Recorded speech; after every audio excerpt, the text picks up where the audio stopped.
राधे, कैसे हैं आप सभी। आशा करती हूँ कि आप सभी ठीक होंगे और अपनी अपनी ज़िंदगी में बहुत ही मस्त होंगे। मेरे छोटे भाई बहनों को बहुत बहुत प्यार और मेरे बड़े बुजुर्गों को चरण स्पर्श। ब्लॉग वहीं से स्टार्ट हो रहा है जहाँ से मैंने ख़त्म किया था। मैंने सूजी भूनने तक की आप लोगों तक वीडियो शेयर की थी। उसके बाद जो है सब्जी बन चुकी थी, तो यहाँ पर जो है जो साफ़ वाला हमारी गंजी है उसमें मैं निकाल दूंगी और जो ये काली वाली गंजी है इसको मैं साफ़ करके रख दूंगी। और इसके बाद जो है मैं तैयारी होने लगी थी, क्योंकि जो भी काले बर्तन होते हैं उससे है ना कपड़े फिर गंदे हो जाते हैं। और आप सभी दोस्तों को दशहरे की बहुत बहुत शुभकामनाएं और कमेंट में ये ज़रूर बताइएगा आपका दशहरा कैसा रहा। तो चलिए यहाँ पर जो है सब्जी मैंने निकाल दी है और अब है ना हम हलवा बनाने की तैयारी कर रहे हैं। और उसके बाद है ना इतनी जल्दी हो गई थी कि मैं हलवे का कुछ भी शूट नहीं कर पाई। बड़ी मुश्किल से बनाया था क्योंकि बनाने वाले कोई भी नहीं थे और इतनी मुश्किल से बना पाई हूँ हलवे को, क्योंकि आप लोग समझ सकते हो 7-8 किलो जो सूजी होती है, अगर हम उसको जैसे ही उबलते हुए पानी में डालते हैं तो इतनी जल्दी टाइट हो जाती है कि पूछो ही मत। तो यहाँ पर जो है फिर मैंने जो अलग से हलवा बनाया था उससे है ना कन्या भोज करा दिया गया था। और फिर मैं जल्दी से तैयार होके आ गई थी क्योंकि मेहमान वगैरह सारे आ चुके थे और मेरा काम जो है हुआ ही नहीं था। मैं जैसी थी वैसे ही वही कपड़े में और ऐसे ही काम कर रही थी, क्योंकि काम इतने सारे हो जाते हैं, क्या तैयार होना हो क्या करना, लेकिन मैंने फिर भी कुछ नहीं किया। और ये साड़ी जो है मेरी मम्मी ने लाई थी जो मैंने आज पहनी है। और मेरी भाभी भी एक साड़ी लेके आई है जो मैं अगले ब्लॉग में आप लोगों के साथ शेयर करूँगी, क्योंकि जल्दी में और मेरी प्रॉब्लम की वजह से मैं कुछ भी दिखा नहीं पाई हूँ। मेरी भाभी भी इस बार मेरे लिए साड़ी लेके आई है। और आप लोग भी मेरे घर के भंडारे में शामिल हो जाइएगा दोस्तों। मैं बहुत लेट आप लोगों के साथ ब्लॉग शेयर कर रही हूँ, क्या करूँ बहुत ही लंबा हो चुका था, इसलिए मैं नहीं चाहती कि आप लोगों को कोई दिक्कत हो। इसलिए मैंने दशहरे का ब्लॉग आप लोगों के साथ 2 पार्ट में डिवाइड करके शेयर किया है। तो हमने इसी तरह से यहाँ पर है ना खाना खिला दिया था और हमें बहुत टाइम हो गया था इसी काम में, क्योंकि दशहरे के दिन हमारे लिए सबसे ज़रूरी यही होता है कि हम भंडारे का जो खाना बना है वो सभी लोगों को अच्छे से खिलाएं, हमारे घर से कोई भूखा ना जाए। हम लोग की सोच बस यही रहती है। और यहाँ पर मैंने खाने पीने से लेकर हर चीज़ का ध्यान रखा ताकि मेरे घर से कोई भूखा ना जाए, क्योंकि रिश्तेदार है ना जो लोग बाद में भी आते हैं और बाद में आते हैं ना तो किसी का ध्यान नहीं होता है। इसीलिए मैं यहाँ पर सामने सब लोगों के ऊपर ध्यान भी दे रही थी और ऐसे ही खाना खिला के सभी लोगों को पतराली उठा के और दोबारा से झाड़ू लगा के हम लोग खाना खिलाने के लिए फिर से बैठाल दे रहे थे। और मेरी आवाज़ थोड़ी सी आप लोगों को अलग लग रही होगी, पता नहीं क्यों, शायद पानी की वजह से किसकी वजह से समझ में नहीं आ रहा, गला बैठा सा हो रहा है और सर्दी भी हो गई है मुझे थोड़ी सी। और हम लोगों के यहाँ ना जो भंडारे का खाना है वो बहुत जल्दी चालू कर दिया था, क्योंकि मौसम भी ख़राब था और बारिश का मौसम हो रहा था। इसलिए हमने सोचा कि जो खाना बना हुआ है वो वेस्ट ना जाए। और हमारे यहाँ पर मेहमान भी काफ़ी सारे आ चुके थे। और पीछे साइड है ना मेरी मौसी की जो बहू है, भाभिया मेरी, वो लेडीज़ों को खाना खिला रही है। तो इसी तरह से है ना हमारा खाने का प्रोग्राम बहुत देर तक चलता रहा। और यहाँ पर जो है मैंने सभी लोगों को खाना खिलाया और उसके बाद दोबारा से पतराली उठा दूंगी। और आप सभी दोस्तों का बहुत बहुत धन्यवाद। आप सभी दोस्तों ने कल के ब्लॉग पे बहुत प्यारे प्यारे कमेंट किए। आप लोग ऐसे ही खुश रहिए और तरक्की करते रहिए और मेरा साथ ऐसे ही दीजिएगा दोस्तों। माता रानी आप सभी को हमेशा ही खुश रखे। और यहाँ पर जो है ना 12 बजे के करीब मेरे मम्मी पापा आ गए थे। मेरे मम्मी पापा लेट इसलिए आए थे क्योंकि वहीं जहाँ पर मम्मी पापा रहते हैं मेरे मायके रानीपुर में, वहाँ पर भी भंडारा था, तो उन लोगों को आने नहीं दिया जा रहा था। तो वहाँ से भंडारे का कार्यक्रम समाप्त करके आए थे। तो यहाँ पर देख सकते हैं ये जो हरी साड़ी वाली है ये मेरी मौसी की बहू है और साइड में आपको गुलाबी साड़ी वाली भी दिख रही होगी, वो भी मेरी मौसी की बहू है। ये दोनों भाभियों ने यहाँ पर जो है पीछे लेडीज़ों को खाना खिलाया था। और यहाँ पर फिर मैं भी बैठ गई थी खाना खाने के लिए। लास्ट में हम सभी लोग बैठ गए थे और उसके बाद मिल रहे हैं बर्तन साफ़ करने के लिए। खाना खाया है तो बर्तन तो साफ़ करना ही पड़ेगा। तो यहाँ पर भाभी और हम सभी मिलकर बर्तन भी साफ़ कर रहे थे। वैसे तो मैंने ज़्यादा कुछ नहीं किया था बर्तन साफ़ करने में। ये जो मेरी 2 भाभियाँ दिख रही है ना जो बर्तन साफ़ कर रही है, इन्होंने ही बहुत सारे बर्तन साफ़ कर लिए थे, क्योंकि जिनके यहाँ प्रोग्राम होता है ना उनको जो छोटे मोटे काम होते हैं, ये रखना वो रखना, बहुत सारे काम, क्योंकि हमको है ना सब कुछ उठा के अंदर भी रखना था, क्योंकि हमको जाना था देवी जी के विसर्जन के लिए। और बहुत जल्दी हम लोगों ने विसर्जन कर दिया था क्योंकि मौसम इतना ख़राब हो चुका था जैसे कि बहुत तेज़ बारिश होने वाली है, लेकिन ऐसा नहीं हुआ। बाद में बहुत ज़्यादा तेज़ धूप निकल गई थी। तो ये देख सकते हैं, तो यहाँ पर कुछ इस तरह से काम चल रहा है। और हमारी एक प्यारी सी बहन है, इनकी आईडी है माधवी। इन्होंने लिखा है, जय माता दी मीनाक्षी, तुम्हारे ब्लॉग सबसे अच्छे होते हैं, तुम्हारा दिल बहुत साफ़ है और यही सादगी हमको पसंद आती है। माता रानी तुमको सदैव खुश रखे। आपका बहुत बहुत धन्यवाद बहन, आपका ये प्यार और सपोर्ट ऐसे ही मुझ पे बनाए रखिएगा। और यहाँ पर देखिए मेरे भतीजे को, मेरे पास रहेगा ना, रख दे डब्बा, रख दे, मेरे पास रहेगा तो डब्बा रख दे उसको, मेरे पास रहेगा ना, रख दे डब्बा वहीं पर, रख दे, गुस्सा नहीं करते। देखो फुल HD में रिकॉर्ड करेंगे।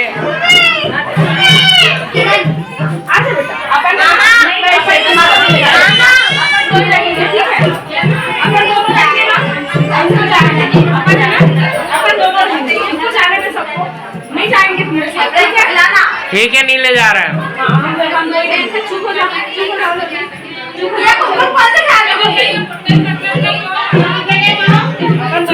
तो देखा आप लोगों ने, मेरा भतीजा इसलिए रो रहा है क्योंकि मेरे भाई ने इसको घर चलने के लिए बोला और इसको घर नहीं जाना था, इसीलिए बहुत ज़्यादा मचल गया था और किसी की नहीं सुन रहा था, बहुत ज़्यादा गुस्सा कर रहा था। तो बड़ी मुश्किल से मैंने इसको समझाया। और फिर यहाँ पर है ना, लास्ट भजन चल रहे थे क्योंकि इसके बाद माता रानी को विसर्जन की तैयारी चलने लगी थी। और मैं सारे सामान उठा के रख रही थी क्योंकि पीछे कोई भी नहीं था और मम्मी से इतना सारा सामान अंदर नहीं होता। मम्मी नहीं जाएगी विसर्जन के लिए, लेकिन फिर भी सारा सामान समेटना ज़रूरी था और सब कुछ रख के मैं आ गई थी। तो मेरे हस्बैंड जी वही पूछ रहे थे कि सब कुछ अंदर किया या नहीं, तो मैं सब कुछ रख के आ गई हूँ। आप लोग भी आरती का इसके बाद आनंद लीजिए।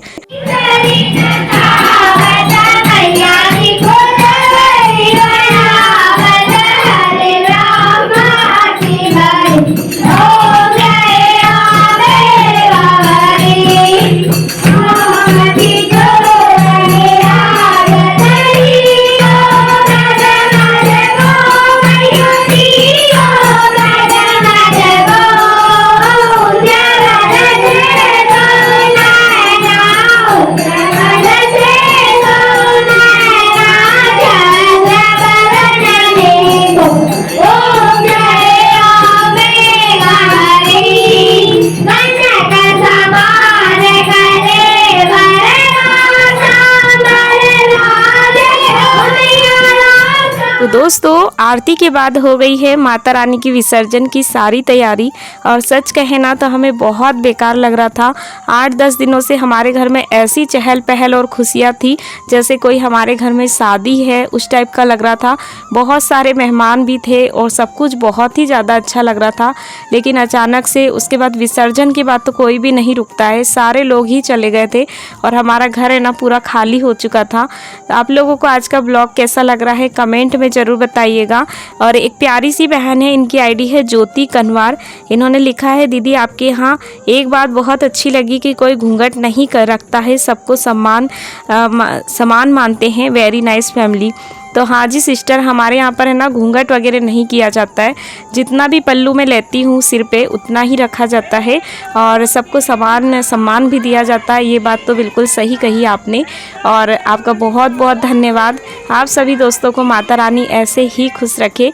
तो चलिए यहाँ पर जो है माता रानी को बाहर निकाल दिया गया है और इसके बाद फिर से यहाँ पर एक और आरती होती है जब माता रानी को बाहर साइड निकाला जाता है और इसके बाद जो है फैमिली के सारे लोग आरती करते हैं। इसी तरह से हमारे यहाँ कुछ विसर्जन की तैयारी की जाती है। और हमारी रेशमा बहन ने कल के ब्लॉग पे कमेंट किया था, उन्होंने लिखा है, सिस्टर जिस झाड़ू से आप ज़मीन पर झाड़ू मारते हो उस झाड़ू से दीवार पर नहीं झाड़ना चाहिए। तो आपका बहुत बहुत धन्यवाद सिस्टर। ऐसे ही आप लोग मुझे अच्छी अच्छी बातें बताया करो क्योंकि मैं बहुत छोटी हूँ और मुझे ये सारी बातें नहीं पता होती है और आप लोगों के ज़रिए सच में मुझे बहुत कुछ सीखने को मिलता है।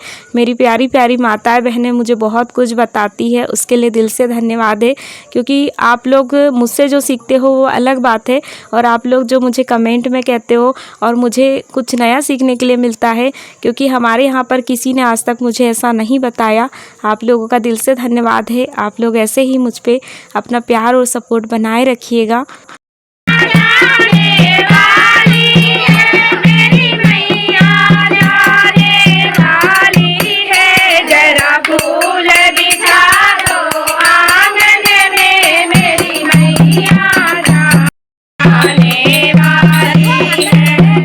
तो यहाँ पर हम लोगों ने आरती पूजा सब कुछ करके और माता रानी को गाड़ी में बैठा दिया है। और इस बार है ना हम लोग हमारी बोलोरे से ही माता रानी को ले जा रहे हैं, क्योंकि हमारी मूर्ति आप लोग देख ही सकते हैं माता रानी की बहुत छोटी है, तो ये आसानी से इसमें आ गई थी, इसीलिए सब लोग कहने लगे कि इसी में ले चलो। तो आप लोग कंटिन्यू बने रहिएगा दोस्तों। और यहाँ पर मेरे भाई है ना जाने के लिए बोल रहा था, तो मैं बस उसको बोल रही थी कि विसर्जन के बाद चले जाइएगा, तो वो फिर भी नहीं माना, थोड़ी देर बाद चले गया था। और देखिए शाम को है ना धूप बहुत तेज़ निकल गई थी। ये शायद 4 बजे का समय है, तो 4 बजे के करीब बहुत तेज़ धूप थी। और हमारे यहाँ पर बारिश होने की वजह से पानी देख सकते हैं कितना ज़्यादा गिरा हुआ है। वो जहाँ देखिए वहाँ गड्ढे में पानी भरा हुआ है, बहुत ज़्यादा कीचड़ हो गया था। बड़ी मुश्किल से हम लोग नदी तक पहुँचे थे। और मेरे पैरों में तो है ना बहुत ज़्यादा दर्द भी हो रहा है, क्योंकि वैसे ही नंगे पाँव गए थे, तो शायद बहुत सारे पत्थर भी होते हैं, सब कुछ होते हैं, तो उसकी वजह से ना पैर में छाले हो गए, उस टाइप के पैर में दर्द हो रहा है। और कोई बात नहीं, हमारी माता रानी के लिए एक दिन हम ऐसा कर ही सकते हैं। और हर साल हम लोग दशहरे के दिन, बहुत दूर है हमारी यहाँ की नदी, फिर भी हम लोग पैदल ही जाते हैं। यहाँ पर है ना हम लोग माता रानी का भजन करते हुए जा रहे थे, लेकिन गाड़ी की आवाज़ इतनी तेज़ थी कि भजन का कुछ भी समझ में नहीं आ रहा था, इसीलिए मैंने यहाँ पर आवाज़ को म्यूट कर दिया है।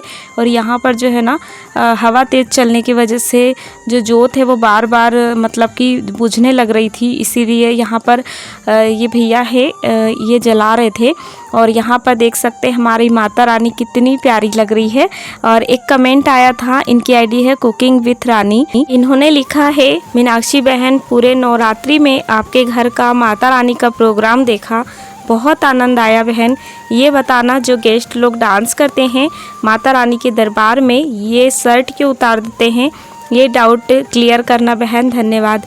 तो सबसे पहले तो रानी बहन ये लोग शर्ट उतारते नहीं हैं उनकी मर्ज़ी से।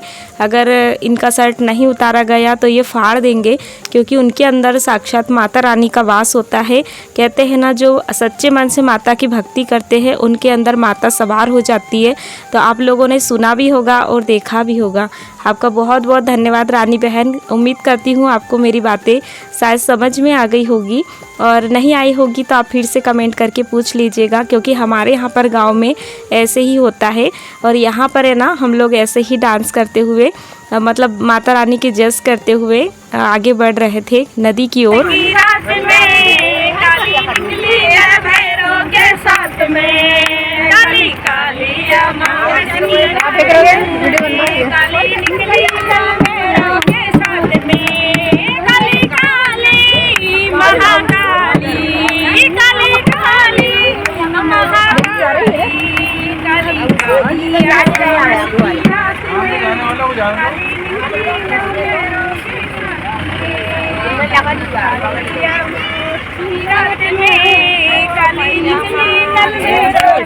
वीडियो बन रही है, वीडियो नाच लो ना।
तो यहाँ पर है ना, मैंने सारी वीडियो नेचुरल वॉइस में रखी थी, क्योंकि वहाँ पर आप लोगों ने देखा हमने माता रानी की मूर्ति को मंदिर ले गए, क्योंकि इस रास्ते में ही माता रानी का मंदिर पड़ता है।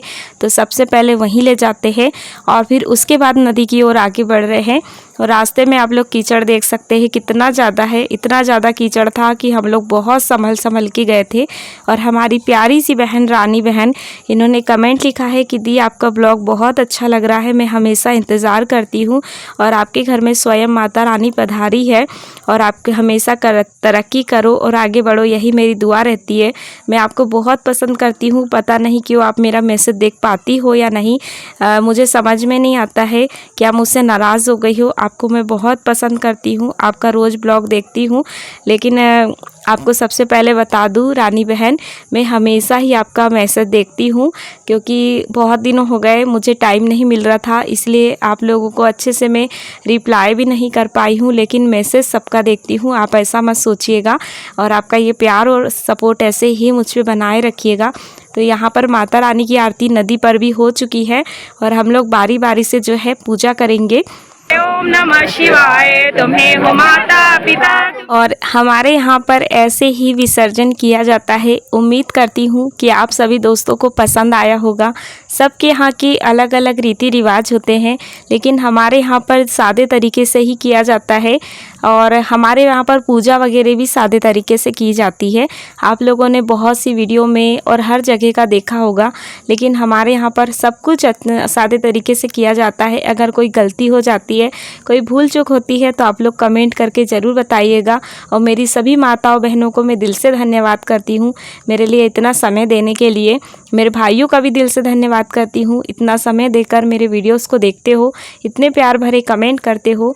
माता रानी आप सभी दोस्तों को हमेशा खुश रखे और आप लोग ज़िंदगी में यूँ ही तरक्की करते रहिए और आगे बढ़ते रहिए, यही मेरी दिल से दुआ है। और ये वो पल था जहाँ पर मुझे है ना बिल्कुल भी अच्छा नहीं लग रहा था, क्योंकि हमारी माता रानी को लास्ट बार देखने का मौका मिल रहा था। तो अच्छा तो नहीं लग रहा था, लेकिन एक दिन अपने घर सबको जाना होता है, तो माता रानी भी जा रही है। तो आप लोग इसका आनंद नेचुरल वॉइस में लीजिएगा।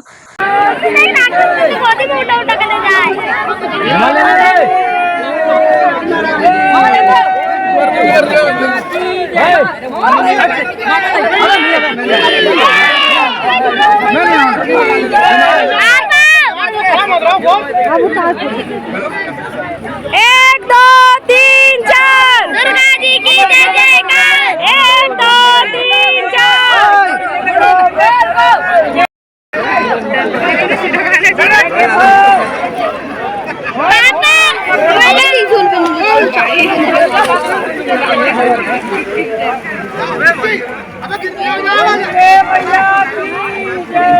बाबू ने निकला। ओ बाबू कौन गया? गायब हो गया। भैया की माला बन के निकला है। अरे आशीर्वाद दे दिया ना काका ने। विधायक बन जाएगा। दे दे बहुत बड़ा है। जितना मार कर दिया।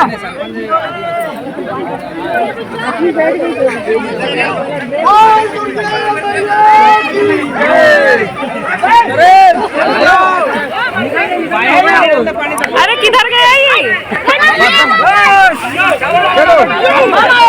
बाबू कहाँ गया?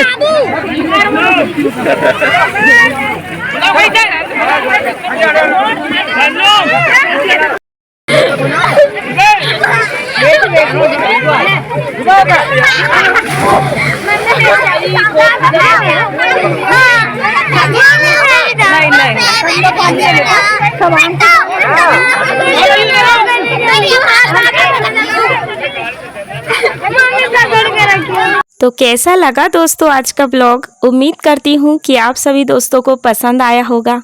पसंद आया होगा तो वीडियो को लाइक कर दीजिए, अगर नहीं आया हो तो डिसलाइक भी कर सकते हो आप लोग। और अगर मेरे चैनल पे आप लोग न्यू हैं तो चैनल को सब्सक्राइब कर दीजिएगा दोस्तों। एक लाइक करने के और सब्सक्राइब करने के कोई पैसे नहीं लगते हैं, इसलिए आप प्लीज़ कंजूसी मत कीजिएगा। और आप लोगों का दशहरा कैसा रहा कमेंट में ज़रूर बताइएगा। मिलती हूँ एक प्यारे से ब्लॉग में। आज का ब्लॉग मैं यहीं पर एंड करती हूँ। उम्मीद करती हूँ कि हमेशा की तरह आप लोगों को आज का ब्लॉग पसंद आया होगा। मैंने पूरी कोशिश की है कि आप लोगों को ये ब्लॉग पसंद आया है। और यहाँ पर जो है हम लोग विसर्जन के बाद घर की ओर निकल गए थे। मिलती हूँ एक प्यारे से ब्लॉग में कुछ नया लेकर। आप लोग स्वस्थ रहिए, मस्त रहिए और मुझे ऐसे ही सपोर्ट करते रहिए। यही मेरी माता रानी से प्रार्थना है कि आप लोग ऐसे ही खुश रहिएगा। तब तक के लिए जय माता दी, राधे राधे दोस्तों।